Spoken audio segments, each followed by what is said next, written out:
लुट घटणार दुई जन अभियुक्त को गिरफ कला पुलिस। गत किछि दिन तले कंटाबांजी अंचल प्रदीप कुमार बेहेरा नामक जड़े व्यक्ति सईतला थाना रुणी महुल अंचल को श्रमिक मान बकेया टंका देवाई आसते।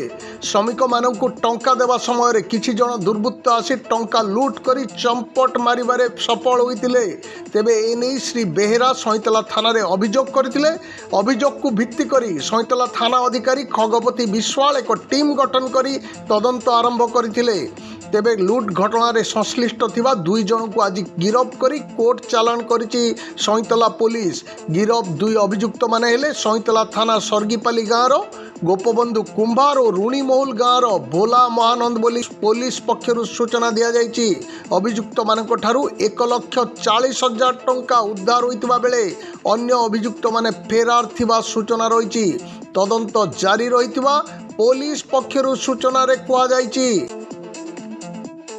सईतलारू खुशीराणी साहू रिपोर्ट, कोशल प्रवाह।